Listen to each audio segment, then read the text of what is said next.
Framing the Constitution, the beginning of a new era. The Indian Constitution, which came into effect on 26 January 1950, has a dubious distinction of being the longest in the world, but its length and complexity are perhaps understandable when one considers the country's size and diversity. At independence, the India was not merely large and diverse but also deeply divided. A constitution designed to keep the country together and to make it forward had necessarily to an elaborate, carefully worked out and painstakingly drafted document. For one thing, it sought to heal wounds of the past and the present, to make Indians of different classes, castes, and communities come together in a shaded political equipment. For another, it sought to nurture democratic institutions. It what had long been a culture of hierarchy and difference. The Constitution of India was framed between December 1946 and November 1949. During this time, its draft were discussed clause by clause in the Constitution Assembly of India. In all, the Assembly held 11 sessions with sitting spread over 165 days. In between the sessions, the work of revising and refining the drafts was carried out by various committees and sub-committees. From your political science textbook, you know what the Constitution of India is, and you have seen how it worked over the decades since independence. This chapter will introduce you to the history that lies behind the Constitution and the intense debates that were put of its making. If we try and hear the voices within the Constituent Assembly, we get an idea of the process through which the Constitution was framed and the vision of new nation formulated. A 2 million time. The year immediately preceding the making of Constitution had been exceptionally tumultuous, a time of great hope but also a abject disappointment. On 15 August 1947, India had been made free, but it had also been divided. Fresh in popular memories were the Quit India struggle of 1942, perhaps the most widespread popular movement against the British Raj, as well as the bid of Subhash Chandra Bose to win freedom through armed struggle with foreign aid. An even more recent upsurge had also invoked much popular sympathy. This was the rising of the ratings of the Royal Indian Navy in Bombay and other cities in the spring of 1946. Through the late 1940s, there were periodic, if scattered, mass protests of workers and peasants in different parts of the country. One striking feature of this popular upsurge was the degree of Hindu-Muslim unity they manifested. In contrast, the two leading Indian political parties, the Congress and the Muslim League, had repeatedly failed to arrive at a settlement that would bring about religious reconciliation and social harmony. The Great Calcutta killing of August 1946 began a year of almost continuous rioting across northern and eastern India. The violence culminated in the massacres that accompanied the transfer of population when the partition of India was announced.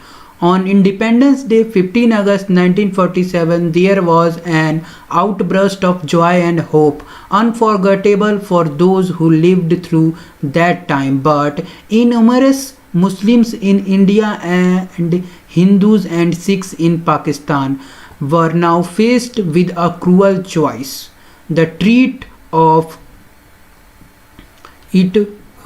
sudden death or squeezing of opportunities on the one side and a forcible tearing away from their age-old roots. On the other, millions of refugees were on the move. Muslims into East and West Pakistan, Hindus and Sikhs into West Bengal and eastern half of the Punjab. Many perished before they reached their destination. Another and scarcely less serious problem faced by the new nation was that of princely estates. During the period of the Raj, approximately one third of the area of the subcontinent was under the control of Nawab and Maharajas, who owned allegiance to the British crown but were otherwise left mostly free to rule or misrule their territory as they wished. When the British left India, the constitution status of these princes remained ambitious. As one contemporary observer remarked, some Maharajas now began to luxuriate in wild dreams of independent power of an India of many partitions. This was the background in which the Constituent Assembly met. How could the debates within the assembly remain insulted from what was happening outside? The making of Constituent Assembly. The members of the Constituent Assembly were not elected on the basis of universal franchise. In the winter of 1945-1946, provincial elections were held in India. The provincial legislators then choose the representative to Constituent Assembly. The Constituent Assembly came into being was dominated by one party, the Congress. The Congress swept the general seats in the provincial election and the Muslim League captured most of the reserved Muslim seats. But League chose to boycott the Constituent Assembly, pressing its demand for Pakistan with a separate constitution. The socialists too were initially unwilling to join, for they believed the Constituent Assembly was a creation of the British and therefore incapable of being truly autonomous. In effect, therefore, 82% of the members of the Constituent Assembly were also members of the Congress. The Congress, however, was not a party with one voice. Its members differed in their opinion on critical issues. Some members were inspired by the socialism while others were defenders of landlordism. Some were close to communal parties while others were assertive secular. Through the national movements, Congress members had learned to debate their ideas in public and negotiate their differences. Within the Constituent Assembly too, Congress members did not sit quiet. The discussions within the Constituent Assembly were also influenced by the opinion expressed by the public. As the deliberations continued, the arguments were reported in newspaper and the proposals were publicly debated. Criticism and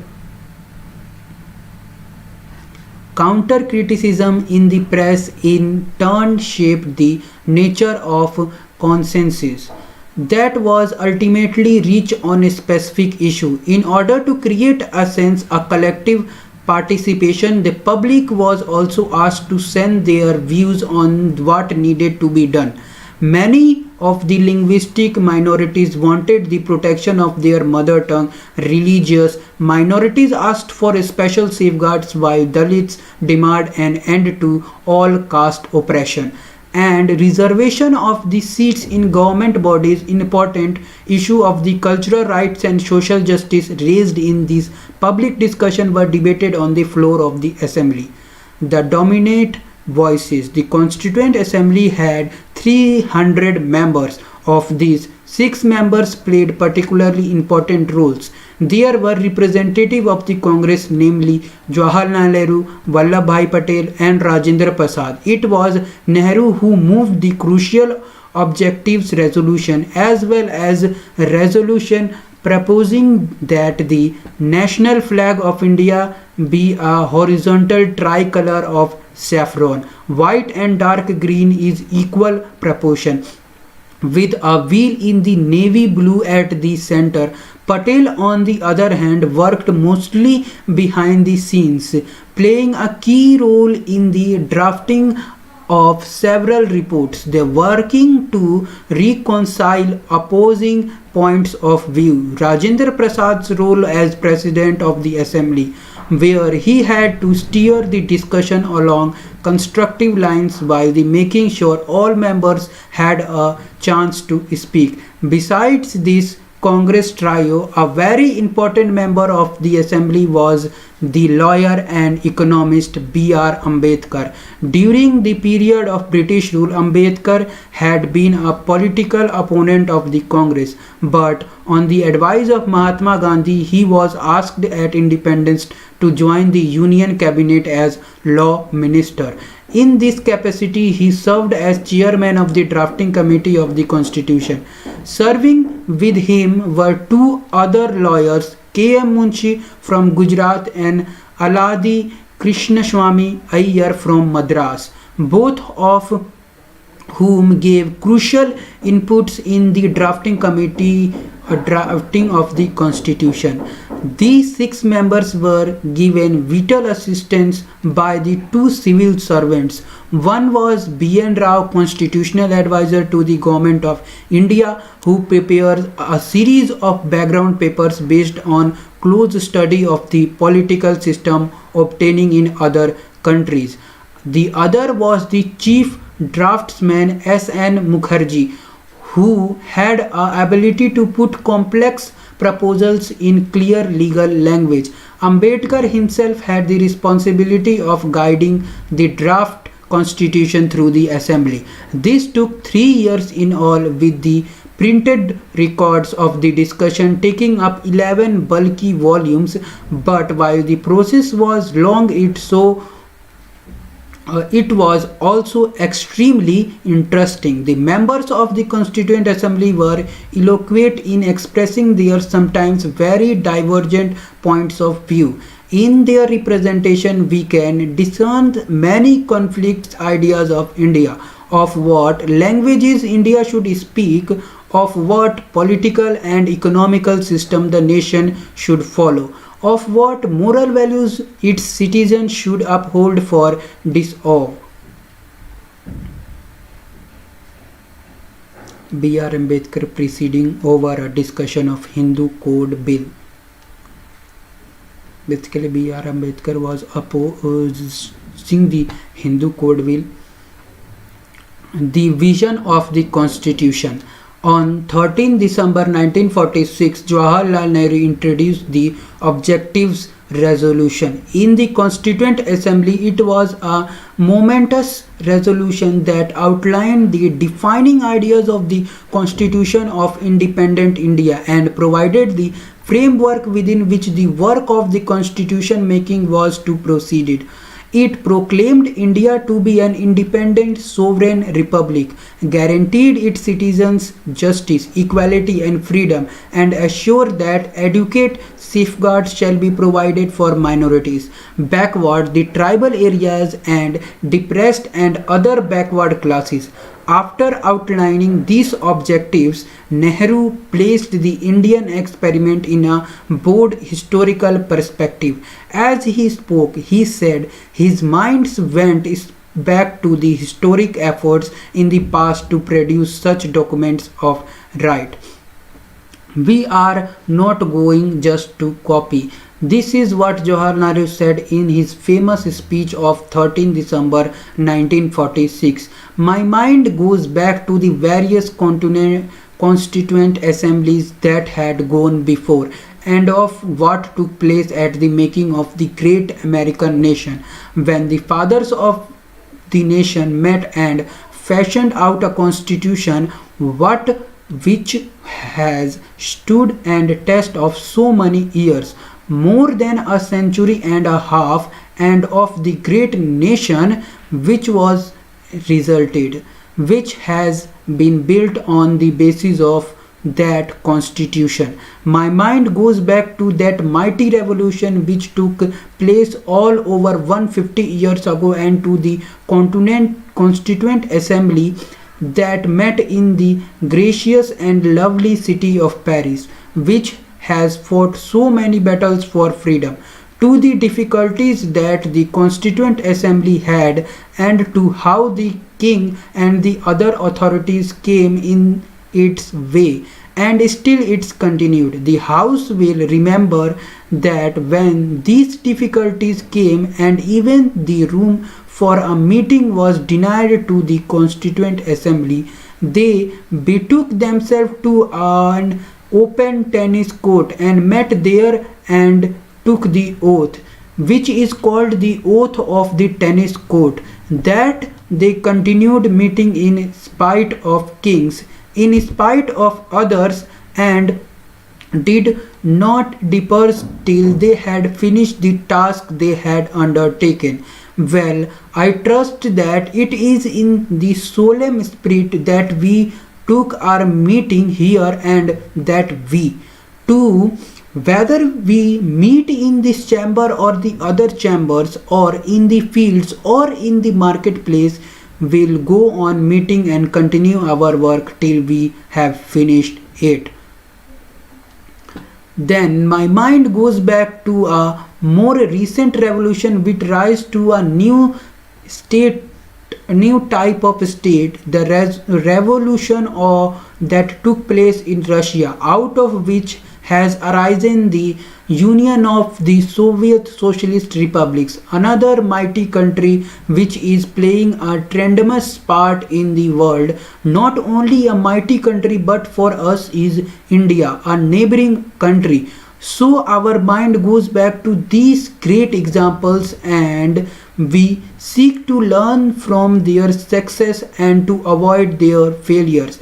Perhaps we may not be able to avoid failures because some measures of failures is inherent in human efforts. Nevertheless, we shall advise, I am certain, in spite of obstructions and difficulties, and achieve and realize the dream that we have dreamed so long.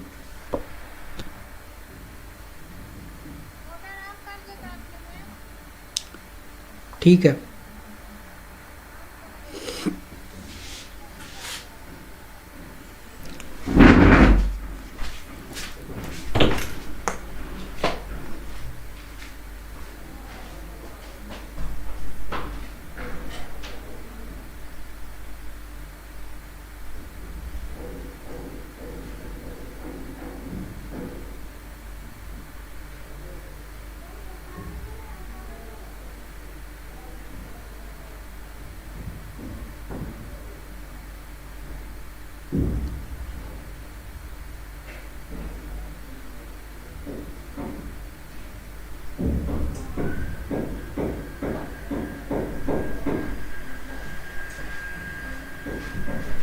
Motor दिक्कत रही और में बैठ जा.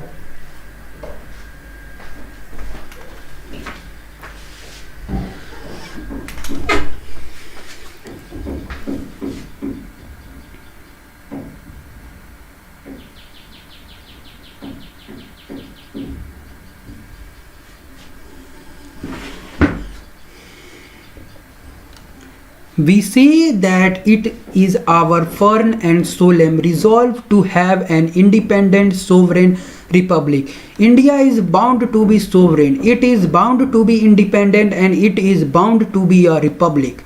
Now, some friends have raised the question, why have you not put in the word democratic here? Well, I told them that it was conceivable, of course, that a republic may not be democratic, but the whole of we are aiming at democracy, not nothing less than a democracy. What formed a present day, many of them in Europe and elsewhere were played a great part in the world's progress. Yet it may be doubtful if those democracies may not have to change their shape somewhat before long if they have to remain completely democratic. We are not going just to copy. I hope a certain democratic seizures or an institution of a so-called democratic country. We may improve upon it. In any event, whatever system of government we may establish here must fit in with the temper of our peoples and be acceptable to them. We stand for democracy. It will be for this house to determine what shape to give to the democracy.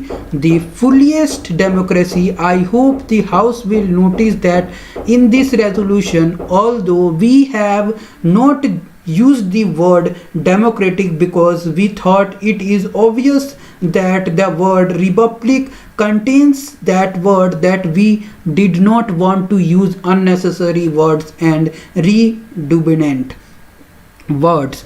But we have done something much more than using the word. We have given the content of democracy in this resolution, and not only the content of democracy but the content, if I may say so, of economic democracy in this resolution.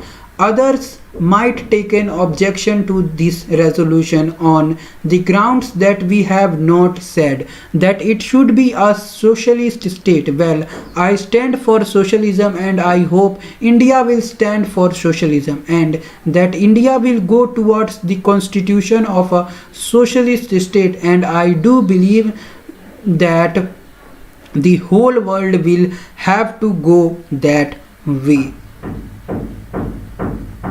Oath of tennis court. Oath of tennis court in French Revolution.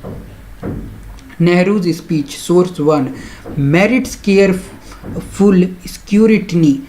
What exactly was being stated here? What did Nehru's seemingly nostalgic return to the past reflect? What was he saying about the origin of ideas embodied in the vision of the Constitution? In return to the past and refer to the American and the French revolutions, Nehru was allocating the history of constitution making in India within a longer history of a struggle for liberty and freedom. The monument's nature of the Indian projects was emphasized by linking it to the revolutionary movements in the past. But Nehru was not struggled that those events were to provide any blueprint for the present, or that the ideas of those revolutions could be mechanically borrowed and applied in India. He did not define the specific form of democracy and suggest that this had to be decided through deliberation, and he stressed that the ideas and the provisions of the constitution introduced in India could not be just derived from elsewhere. We are not going just to copy, he said. The system of government established in India, he declared, had to fit in with the temper of our peoples and be acceptable to them. It was necessary to learn from the peoples of the West and from the achievements and failures, but the Western nation too had to learn from experiments elsewhere. They too hard to change their own notions of democracy. The objectives of Indian constitution would be to fuse the liberal ideas of democracy and socialist idea of economic justice and rework all these ideas within the Indian context. Nehru's appeal was for creative thinking about what was the appropriate for India. The will of the peoples. A communist member, Somnath Lahiri, saw the dark hand of British imperialism hanging over the deliberations of the Constituent Assembly. He thus urged the member and the Indians in Assembly to fully free themselves from the influence of imperial rule. In the winter of 1946 to 1947, as the Assembly deliberated, the British were still in India. An interim administration headed by Jawaharlal Nehru was in place, but it could only operate under the direction of the Viceroy and the British government in London. Lahiri exhorted his colleagues to realized that the Constituent Assembly was British made and was working the British plan as the British should like to be worked out. Members of the interim government: Baldev Singh, John Mithai, C. Rajagopalachari, Jawaharlal Nehru, Liaquat Ali, Sardar Vallabhbhai Patel, I.I. Churinghar, Asif Ali, C.H. Bhabha.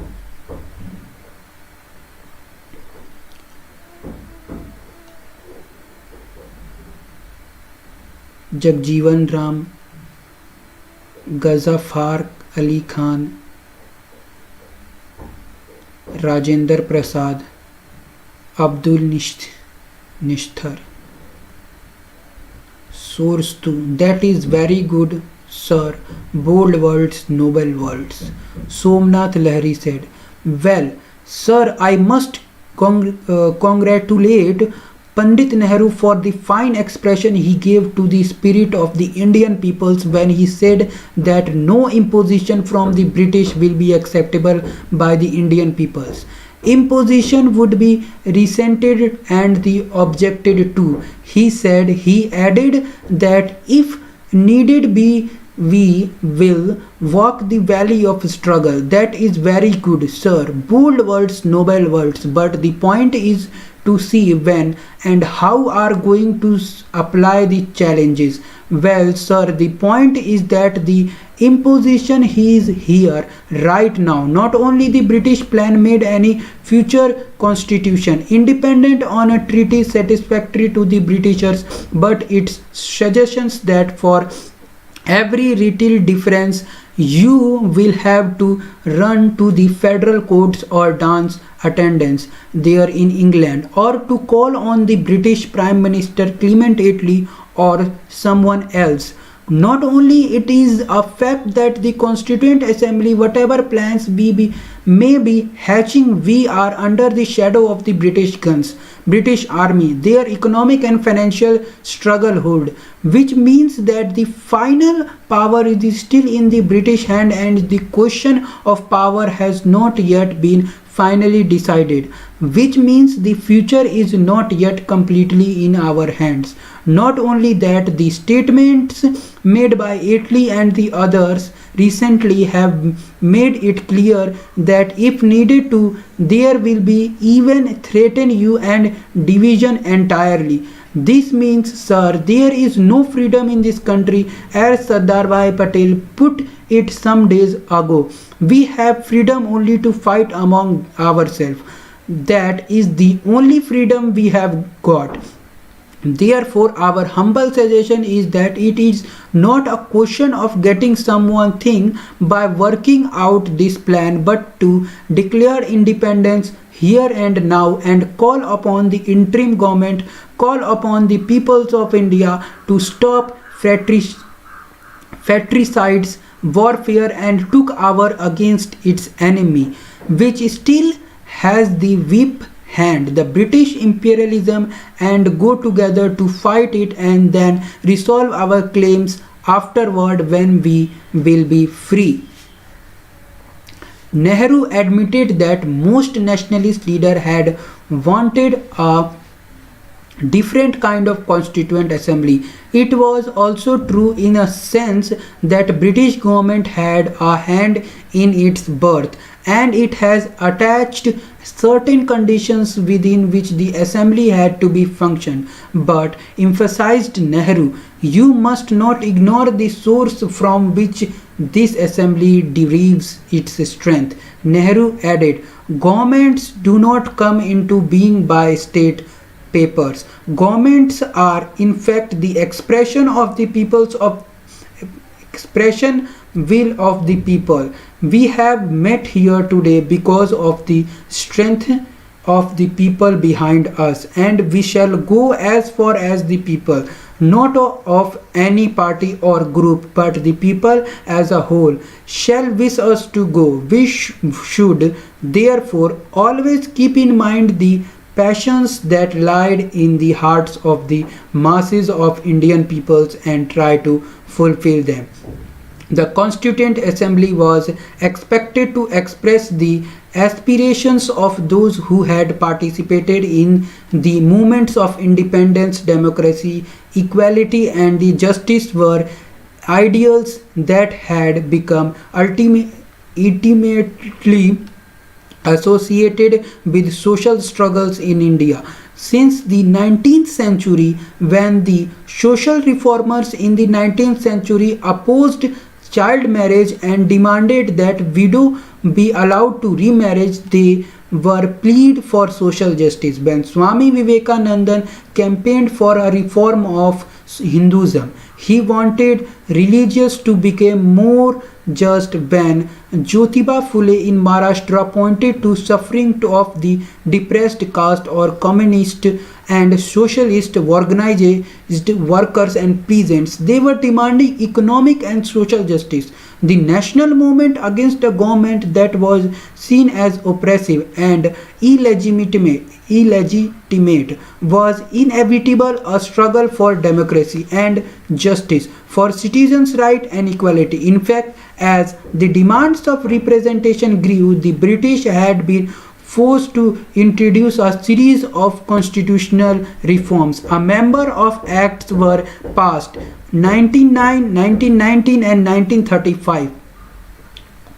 1999 Minto Morley, 1989 Montenegro and Chelmsford Reform, 1935 Government of India Act 1935, gradually enlarging the space for Indian participation in provisional government. The executive was made partly responsive to the provincial legislature in 1999 and almost entire to under the Government of India Act 1935. When elections were held in 1937 under the 1935 Government of India Act 1935, the Congress came to the power in 8 out of 11 provinces.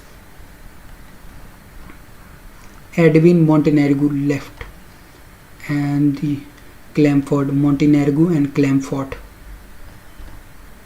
Yet we should not see an unbroken continuity between the early constitutional developments and what happened in the 3 years from 1946. While the early constitutional experiments were in response to growing demand for representative government, the Acts 1909 and 1919 and 1935 were not directly debated and formulated by Indians. They were enacted by the colonial government, the electorate that elected the provincial bodies and expanded over the years. But even in 1935, it remained limited to no more than 10 to 15% of adult population. There was no universal adult franchise. The legislatures elected under the 1935 Act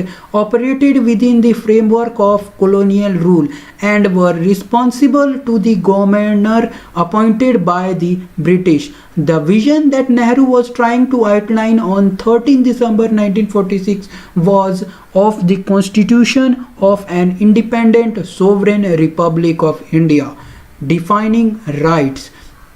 How were the rights of individual be defined? Were the oppressed group to have any special rights? What rights would be minorities have? Who in fact could be defined as minority? As the debate on the floor of the Constituent Assembly unfolded, it was clear that there was no collective shared answer to any of these questions. The answer would evolve through the clash of opinions and the dramas of individual encounters. In this inaugural speech, Nehru had invoked the will of the peoples and declared that the makers of the constitution has to fulfill the passions that lied in the hearts of the masses. That was no easy task. With the anticipation of independence, their different groups expressed their will be different ways and made different demands. This would These would have to be debated and conflicting ideas would have to be reconciled before a consensus could be forged. The problems with separate electorate. On 27 August 1947, B. Pockard Bahadur from Madras made a powerful appeal for continuing separate electorates, minorities' existence in all lands. Argue Bahadurs, they could not be wished away, they could not be erased out of the existence. The need was to be create a political framework in which minorities could live in harmony with others. The differences between communities could be minimized. This was possible only if minorities were well represented within the political system, their voices heard. This is the photo of a winter of 1946. The British poem box Liaquat Ali, Muhammad Ali Jinnah, Baldev Singh and Patrick Lawrence standing because British Prime Minister Clement Attlee is coming and their views taken into account. Only separate electorates would ensure that Muslim had a meaningful voice in the governance of the country. The needs of the Muslim, Bahadur felt, could not be properly understood by non-Muslims, nor could a true representatives of Muslim be chosen by peoples who did not belong to that community. This demand for separate electorates provoked anger and dismay amongst most nationalists.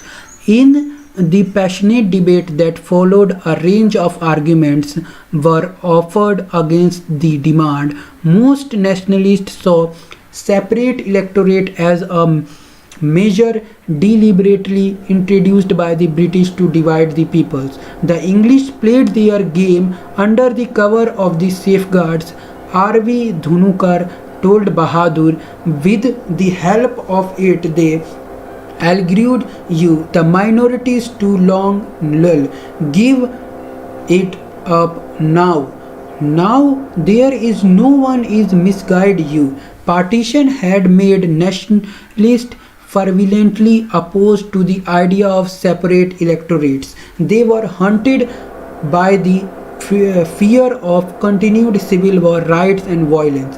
Separate electorate was a poison that had entered the body politic of our country, declared Sardar Patel. It was a demand that had turned one community against another, divided the nation, caused bloodshed and led to the tragic partition of the country. Do you want peace in this land? If you so do away with it. Separately electorates, urged Patel. Source 3. The British element is gone, but they have left the mischief behind. Sardar Vallabhbhai Patel said, it is no use saying that we asked for separate electorate because it was good for us. We have heard it long enough. We have heard it for years, and as a result of these agitations, we are now a separate nation. Can you show me our free country, show me one free country where there are separate electorates? If so, I shall be prepared to accept it. But in this unfortunate country, if this separate electorate is going to be persisted in even after the division of the country, woe betide the country, it is not worth living it. Therefore, I say it is not for my good alone, it is for your own good that I see it. Forget the past. One day we may united. The British element is gone, but they have left the mischief behind. We do not want to perpetuate that mischief. Here. When the British introduced these elements, they had not accepted that they will have to go so on. They wanted it for their easy administration. that is all right, but they have left the legacy behind. Are we to get out of it or not? Countering the demand for separate electorates, Govind Ballabh Pant declared that it was not only harmful for the nation but also for the minorities. He agree with Bahadur that the success of a democracy was to be judged by the confidence it generates among different sections of the people. He agreed to that every citizen in a free state should be treated in a same manner that satisfied not only these materials want but also the spiritual sense of self-respect, and that the minority communities had an obligations to try and understand the problems of minorities and emphasis with their aspirations. Yet Pant opposed the idea of separate electorates. It was a suicidal demand. He argued that would permanently isolate the minorities, make them vulnerable, and deprive them of any effective say within the government. I believe separate electorate will be suicidal to the minorities. During the debate of 27 August 1947, Govind Ballabh Pant said, I believe separate electorate will be suicidal to the minorities and will do not do them tremendous harm. If they are isolated for years, they can never convert themselves into a majority, and the feeling of frustrations will cripple them even from the very beginning. What it is that you desire and what is our ultimate objective? Do the minorities always want to remain as minorities, or did they ever expect to form an integral part of the great nation and as such to guide and control its destinies? If they do, can they ever achieve their aspiration and their idea if they are isolated from the rest of the communities? I think it would be extremely dangerous for them if they were segregate from the rest of the community and kept aloof in the airtight compartment, and they would be held to reply another for the air they breathe. Hello.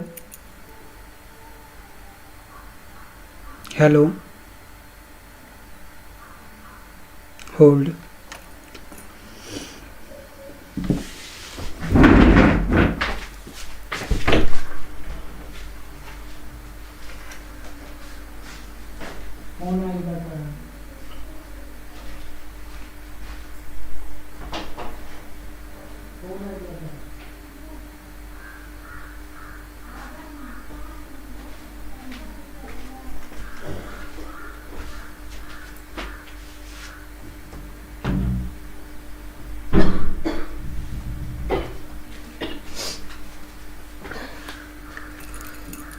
Hello hello हाँ हाँ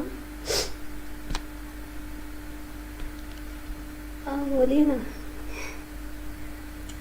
अपने phone से बात हाँ कर। हाँ हाँ हाँ हाँ हाँ।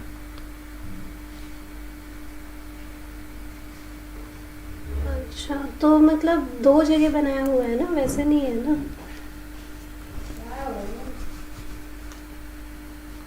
अच्छा अच्छा अच्छा, ठीक है ठीक है।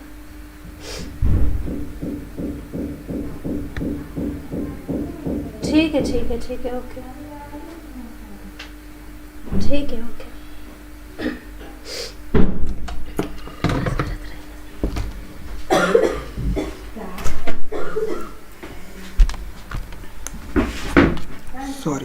Sorry. The minorities, if they are returned by a separate electorates, can never have any effective voice. Behind all these arguments was the concern within the making of an unified national state. In order to build political unity and forge a nation, every individual had to be moduled into a citizen of a state. Each group had to be assimilated within the nation. The constitution would grant to citizen rights, but citizens had to offer their loyalty to the state. Communities could be recognized as cultural entities and assure cultural right. Political, however, members of all communities had to act as equal member of one state, or else there would be divided loyalties. There is a wholesome and to some extent regrading habitat of thinking always in terms of communities and never in terms of citizens, said Pant, and he added, let us remember that it is the citizen that must count. It is the citizen that form the base as well as the summit of social pyramid. Even as the importance of community right was being recognized, there was a recurring fear among many nationalists that this may lead to divided loyalties and make it difficult to forge a strong nation and a strong state. Not all Muslims supported the demand for separate electorate. Begum Aziz Razul and instead felt that separate electorate were self-destructive since they are isolated the minorities from the minorities. By 1949, most Muslim members of the Constituent Assembly were agreed that separate electorate were against the interest of the minority. Instead, Muslims needed to take an active part in the democratic process to ensure that they had a decisive voice in the political system. There cannot be any divided loyalty. Gobind Ballabh Pant argued that in order to become loyal citizen, people had to stop focusing only on the community and the self. For the success of the democracy, one must train himself in the art of self-discipline. In democracies, one should care less for themselves and more for others. There cannot be any divided loyalties. All loyalties must exclusively be centered around the state. If in a democracy you create rival loyalties, or you create a system in which any individual or group, instead of suppressing any extravagance, cares not for larger and other interests, then democracy is doomed. We will need to much more than this resolution. While welcoming the objectives resolution, N.G. Ranga, a socialist who had been a leader of the peasants movement, urged that the term minorities would be interpreted in economic terms. The real minorities for Ranga were the poor and the downtrodden. He welcomed the legal rights to the constitution was granting to each individual, but pointed to its limit. In this opinion, it was meaningless for the poor peoples in the villages to know that they now had the fundamental rights to live and to have full employment, or that they could have their meetings, their conferences, their associations and the various other civil liberties. It was essential to create conditions where these conditionally enshrined rights could be effectively enjoyed. For this they need protection, they need props, they need a ladder, said Ranga. The real minorities are the masses of this country. Welcoming the objective resolution introduced by the Jawaharlal Nehru, N.G. Ranga said, Sir, there is a lot of talk about minorities. Who are the real minorities? Not the Hindus, the so-called Pakistan provinces, nor the Sikhs, not even the Muslims. No, the real minorities are the masses of this country. These peoples are so depressed and oppressed and suppressed till now. They that they are not able to take advantage of the ordinary civil rights. They are in the position you got to tribal areas according to law, their own traditional law, their tribal law, their lands cannot be alienated. Yet our merchants go there, and is the so-called free market, they are able to snatch their hands. Thus, even through the laws goes against these snatchings away of their hands. Still, the merchants are able to turn the tribal peoples into veritable slaves by various kinds of bonds and make them hereditary bond slave. Let us go to the ordinary village. There go the moneylenders with these peoples, and he is able to get the villagers in his pocket. There is the landlord himself, the zamindar and the molguzar, and there are the various other peoples who are able to exploit these poor villagers. There is no elementary education even among these peoples. These are even real minorities that need to protection and assurance of protection. In order to give them the necessary protection, we will need much more than this resolution. Ranga also drew attentions to the gulf that separates the broad masses of Indians and those claiming to speak on their behalf in the Constituent Assembly. Whom are we supposed to represent? The ordinary masses of our country, and yet most of us do not belong to the masses themselves. We are of them, we wish to stand for them, but the masses themselves are not able to come up to the Constituent Assembly. It may take some times. In the meanwhile, we are here as their trustees, as their champions, and we are trying our best to speak for them. One of the groups mentioned by Ranga, the tribes, had among its representatives to the assembly and gifted orator Jaipal Singh. In welcoming the objective resolution, Singh said, "As an Adivasi, I am not expected to understand the legal intricacies of the resolution, but my common sense tells me that every one of us should march in that road to freedom and fight together. Sir, if there is any group of Indian peoples that has been shabbily treated in my people, they have been disgraceful treated, neglected for the last 6,000 years, and the whole history of my peoples is one of the continuous exploitations and dispossessions by the non-abrogals of Indian, punctuated by the rebellions and disorders. And yet I take Pandit Jawaharlal Nehru at its word. I take you all at your words that now we are going to start a new chapter of independent India, where there is a equality of opportunities, where no one would be neglected." Singh spoken eloquently on the need to protect the tribes and enshrine conditions that could help them come up to the level of the general population. Tribes were not a numerical minorities, he argued, but they need protection. They had been dispossessed of the land they had settled, deprived of their forest and the pastures, and forced to move in search of new homes.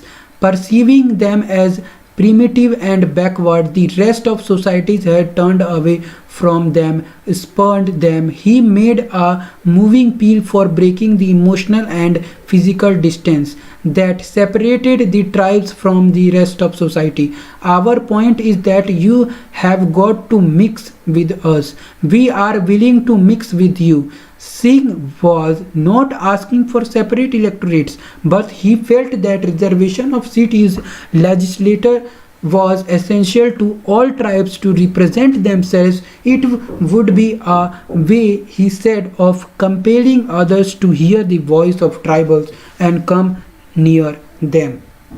We were suppressed for thousands of years, We were the rights of the depressed caste to be defined by the constitution.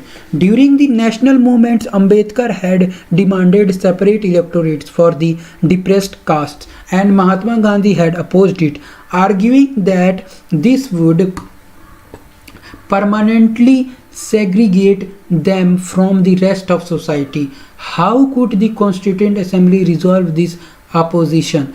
What kind of protection were the depressed caste to be provided? We want removal of our social disabilities. Dakshyani Valaudhan from the Madras argue what we want is not all kind of safeguards. It is the moral safeguards which gives protection to the underdogs of this country. I refuse to believe that 70 million Harijans are to be considered as a minority. What we want is the immediate removal of our social disabilities. Some members of depressed caste emphasized that the problem of the untouchables could not be resolved through protection and safeguards alone. Their disabilities were caused by the social norms and the moral values of the caste society. Society has used their service and labors but kept them at a social distance, refusing to mix with them or dine with them or allow them entry into temples. We have been suffering, but we are prepared to suffer no more, said J. Ragappa from Madras. We have realized our responsibilities. We know how to assert ourselves. Nagpa pointed out that numerically the depressed caste were not a minority. They formed between 20 to 25% of total population. Their suffering was due to their systematic marginalization, not their numerical insignificance. They had no access to education, no share in the administration. Addressing the assembly, K.J. Khandekar of the Central Provinces said, "We are suppressed for thousands of years, suppressed to such an extent they are neither our minds nor our bodies, and now even our hearts work, nor we are able to march forward. This is our position." After the partition violation, Ambedkar too no longer argued for separate electorates. The Constitution Assembly recommended that untouchability be abolished, Hindu temples be thrown open to all the castes, and the states in the legislature and the jobs in the government should be reserved for the lower caste. Many recognized that this could not solve our problems. Social discrimination could not be erased only through the constitutional legislature. There had to be a change in the attitudes within society, but the measures were welcomed by the democratic publics. We have never asked for privileges. Hansa Mehta of the Bombay demanded justice for women, not reserved seat or separate electorate.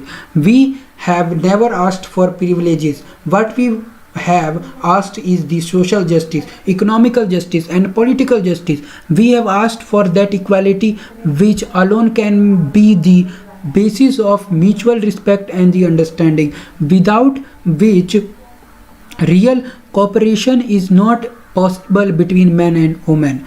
The powers of the state. On the topics which vigorously debated in the Constituent Assembly was the respective rights of the central government and the state. Among those arguing for the strong center was Jawaharlal Nehru.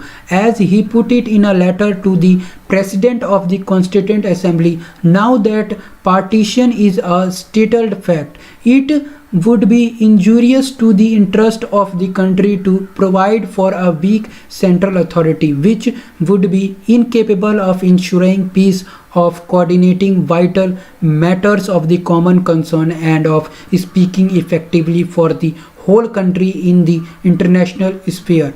The draft constitution provided for three lists of subjects: union, state and congruent.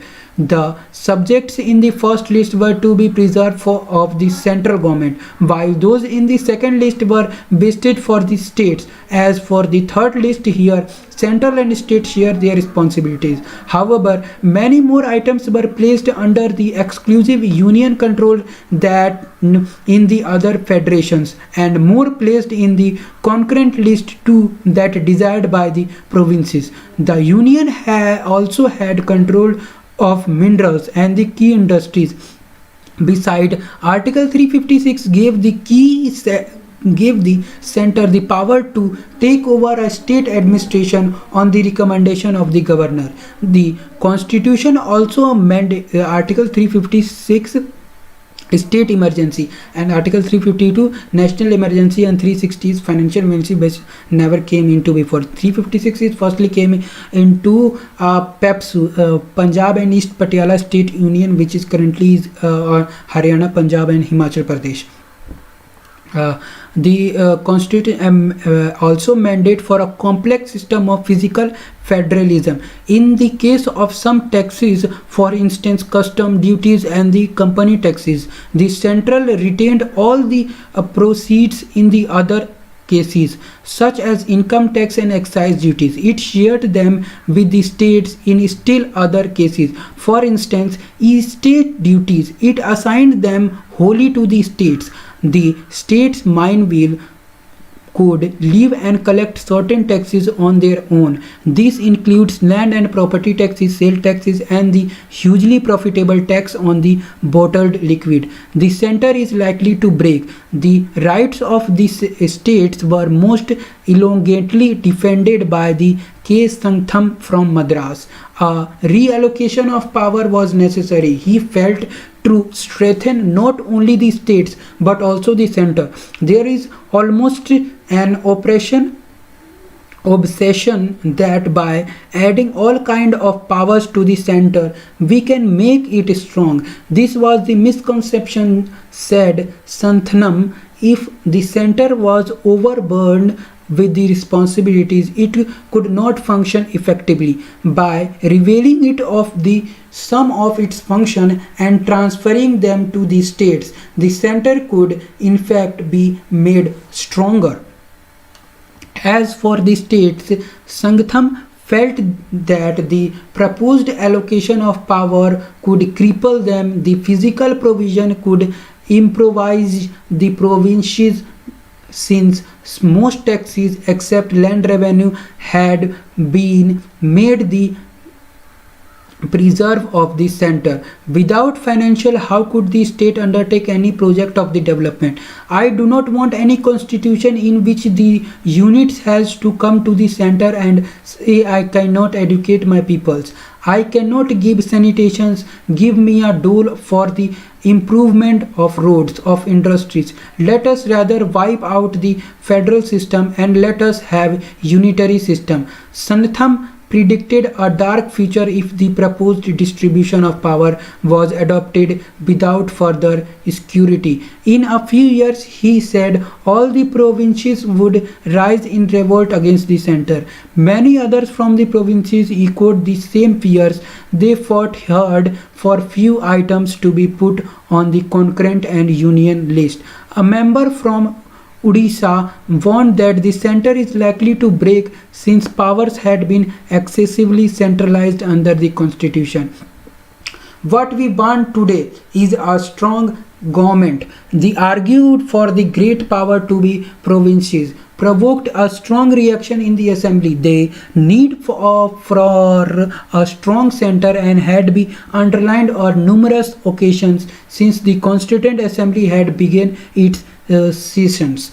Ambedkar had declared that he wanted a strong center with unitary center. Here, much stronger than the center we had to create under the Government of India Act of 1935, reminding the members of the rights and the violence that was ripping the nation apart.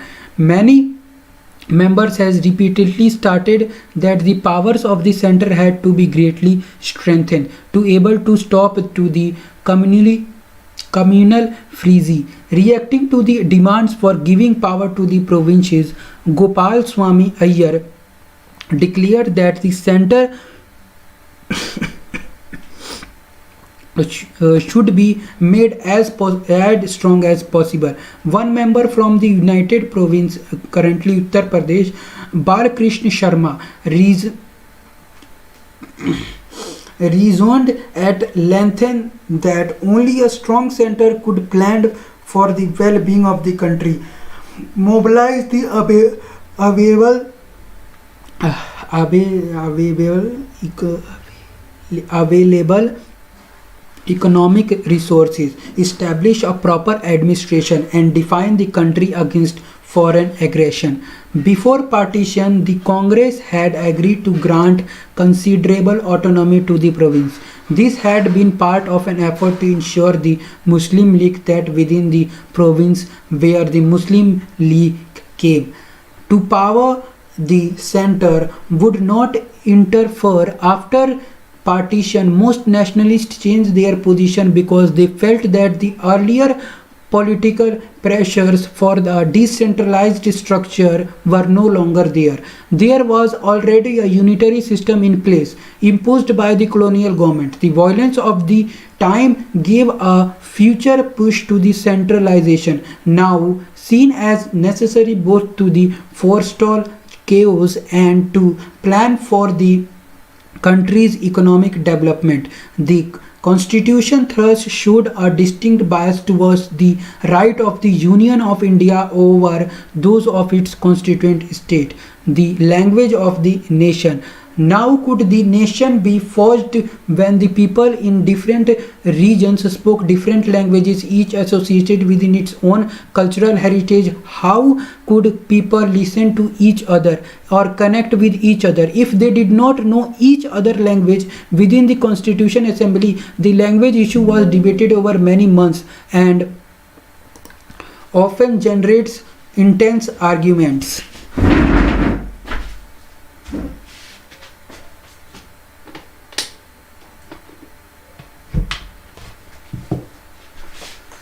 Charger.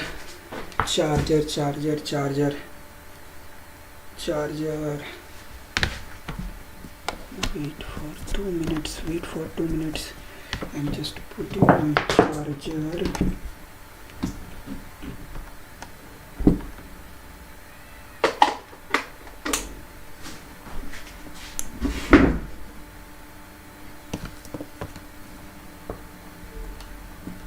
By the 1930s, the Congress had accepted that Hindustani ought to be the national language. Mahatma Gandhi felt that everyone should speak in a language that common people could easily understand. Hindustani, a blend of Hindi and Urdu, was a popular language of large section of the people of India, and it was the composite language enriched by the interaction of diverse cultures. Over the years, it had incorporated words and terms from very many different sources and was therefore understood by the peoples from various religions. This multicultural language Mahatma Gandhi thought would be the ideal language of the communication between diverse communities.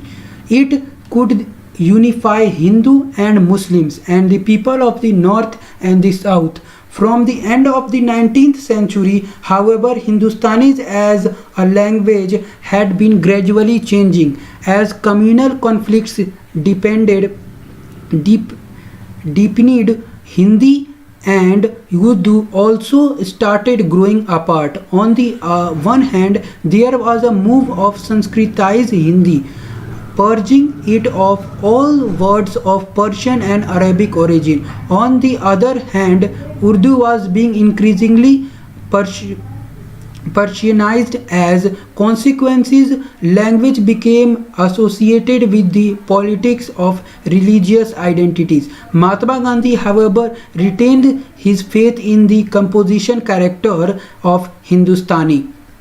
What should the qualities of a national language be? A few months before his death, Mahatma Gandhi reiterated his views on the language question. These Hindustani would be neither Sanskritized Hindi nor Persianized Urdu, but a happy combination of both. It would also freely admit words whenever necessary from the different religion, language, and also assimilate words from the foreign languages, provide that they can mix well and easily with our national language. Thus, our national language must develop into a rich and powerful instrument capable of expressing the whole gamut of human thought and feelings. To confine oneself to Hindu or Urdu would be a crime against intelligence and the spirit of patriotism. Appeal for Hindi. In one of the earliest sessions of the Constituent Assembly, R.V. Dhulekar, a congressman from the United Province, currently Uttar Pradesh, made an aggressive appeal that Hindi be used as the language of the constitution making. When told that not everyone in the assembly knew the language, Dholakar retorted, people who are represented in this house to fashion a constitution for India and do not know Hindustani are not worthy to be member of this assembly.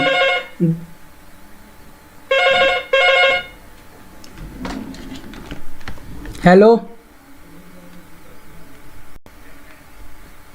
कहाँ कहाँ पे? अच्छा, angel broking.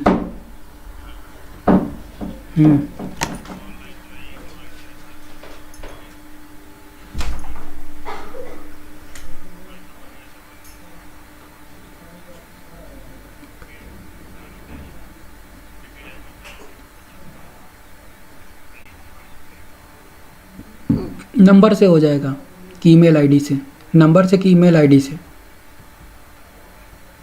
ठीक है, आधा घंटा में। ठीक।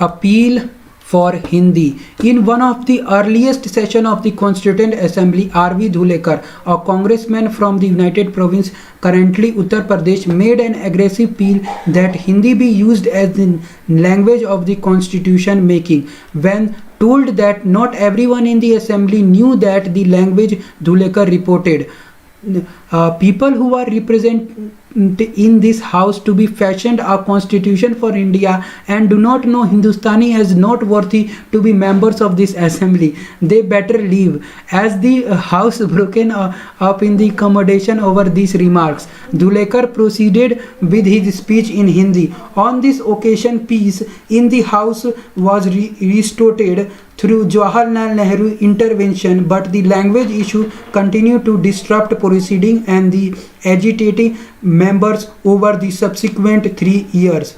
Almost 3 years later, on the 12th September 1947, Dhulekar's speech on the language of the nation once again sparked off a huge storm. By now, the language community of the Constitution Assembly had produced its report and had thought of a compromised formula to resolve the deadlock between those who advocate Hindi as the national language and those who opposed it. It had decided but not yet formally declared that Hindi is the Devanagari script would be the official language, but the transition to the Hindi would be gradual.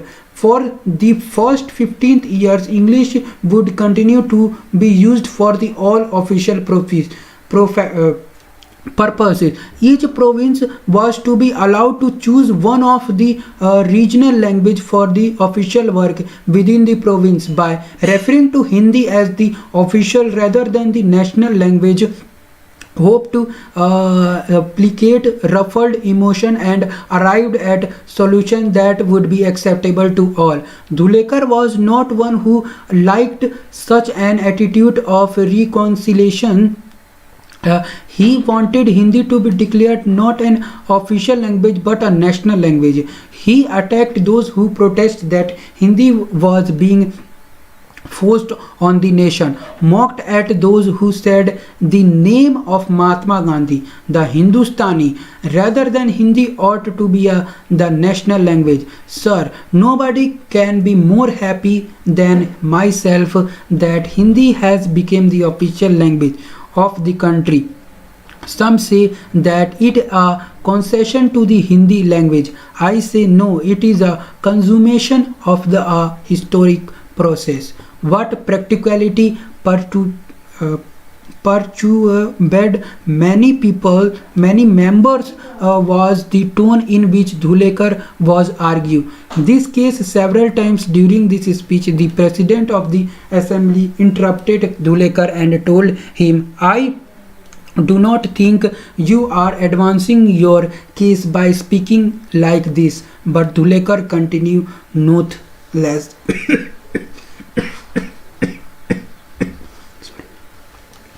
5.2 The fear of domination.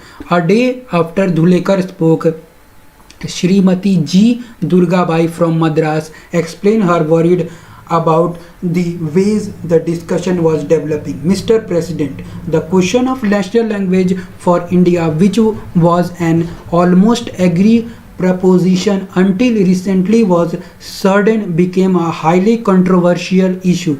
Whether rightly or wrongly, the people of non-Hindi speaking areas have been made to feel that this fight or this attitude on the behalf of Hindi speaking areas is a fight for effectively preventing the natural influence of other powerful languages of India on the composite culture of this nation. Durgabai informed the House that the opposition in the South against Hindi was very strong. The opponents feel perhaps justly that the propaganda for Hindu cuts at the very roots of the provincial language. Yet she, along with many others, had obeyed the call of Mahatma Gandhi and carried on Hindi propaganda in the South, braved resistance, started schools and conducted classes in Hindi. Now what is the result of it all? Asked Durgabai. I am shocked to see these agitations against the enthusiasm with which we took to Hindi in these early years of the century. She had accepted Hindustani was being Hindustani as the language of people, but now the language was being changed. Words from Hindu, Urdu and other regional language were being spoken but taken out. Any move that erodes the inclusive and composite characters of Hindustani, she felt, was bound to create anxieties and fears among different language groups. As the discourse became acrimonious, many members appealed from a spirit of accommodation. A member from the Bombay, Shri Shankara Rao Dev, stated that a congressman had a follower of Mahatma Gandhi. He had accepted Hindustani as the language of nation, but he warned, if you want my wholehearted support for Hindi, you must do not know anything which may raise my suspicions and which will strengthen my fears. T.A. Ramalingam Chitrar from Madras emphasizes that whatever was done had to be done with caution, and cause of Hindi would not be helped if it was pushed too aggressively. The fears of the peoples, even if they were unjustified, had to be allayed, or else there will be bitter feelings left behind. When we want to live together and form a unity nation, he said, there should be mutual adjustment and no question of forcing things of people.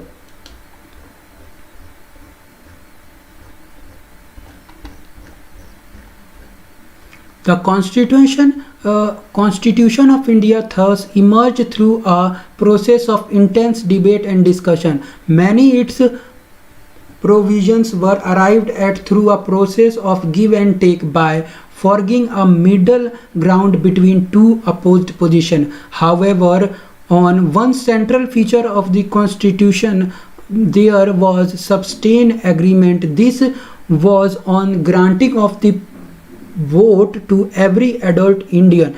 This was an unprecedented act of faith, for in other democracies the vote had been granted slowly and in stages. The country such as United States and the United Kingdom, only men of property were first granted the vote. Then men with education were allowed to into the charmed cycle. After a long and bitter struggle, men of working class or peasants background were also given to the right to vote. An even longer struggle was required to grant this right to the woman. A second important feature of the constitution was its emphasis on secularism. There was no rigid pronouncement of the secularism in the preamble, but operationally its key features as understood in Indian context were spelled out in exemplary manners. This was done through the carefully drafted series of fundamental rights to the freedom of religion, Article 25 to Article 28, culture and educational right, Article 29 and 30, and right to equalities, Article 14, 16, 17. All religions are guaranteed equal treatment by the state and given the rights to maintain charitable institutions. The state also sought to distance itself from religious communities, banning the compulsory religion instructions in state-run schools and colleges and declaring religious discrimination in employment to be illegal. However, a certain legal space was created for social reforms within communities, a space that was used to ban untouchabilities and introduced changes in personal and family laws. In the Indian variant of political secularism, then there had been no absolute separation of state from religion, but a kind of judicial distance between the two, and the Constitution Assembly debates help us understand the many conflict voices that had to be negotiated in the framing the Constitution and the many demands that were articulated. They tell us about the ideas that were invoked and the principles that the makers of the constitution operated with. But in reading these debates, we need to be aware that the ideas invoked were very often reworked according to what seems appropriate with a context. At times, the members of the assembly also changed their ideas as the debate unfolded over 3 years. Hearing others argue, some members rethought their position, opening their minds to the contemporary views, while others changed their views in reaction to the events around. Picture of B.R. Ambedkar and Rajendra Prasad greeting each other at a time of handing over the constitution. Timeline. In 1945, 26 July, Labour government comes into the party in Britain. Britain have two governments, two parties mainly. एक is Conservative Party and second is Labour Party. तो Labour Party के 26 July 1945 Labour Party came into the power in the Britain. December to January, general election in India. 1946, 16 May 1946, Cabinet Mission Plan announced its constitutional schemes. 16 July 1946, Muslim League accepted its Cabinet Mission constitutional scheme. 16 July 1976, Cabinet Mission represent a scheme for the formation of an interim government at the center. 16 August 1946, Muslim League announces direct action plan. 2 September 1946, Congress forms interim government with Nehru as the vice president. 13 October 1946, Muslim League decided to join the interim government. 3 to 6 December 1946, British Prime Minister Clement Attlee meet some Indian leaders. Talks fail. 9 December 1946, Constituent Assembly begin its session. On 29 January 1947, Muslim League demand dissolution of Constituent Assembly. 16 July 1947, last meeting of the interim government. On 11 August 1947, Jinnah elected President of the Constituent Assembly of Pakistan. 14 August 1947, Pakistan independence celebration in Karachi. On 14-15 August 1947, at midnight, India celebrates its independence. On December 1949, Constitution is signed. 26 December celebrated as the Constitution Day, and Constitution with effect on 26 January 1950. It is celebrated as Republic Day. Questions too easy. Last, credit for illustrations.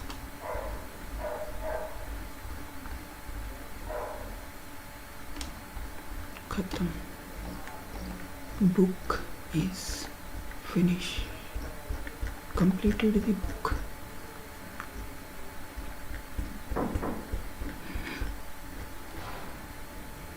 Thank you.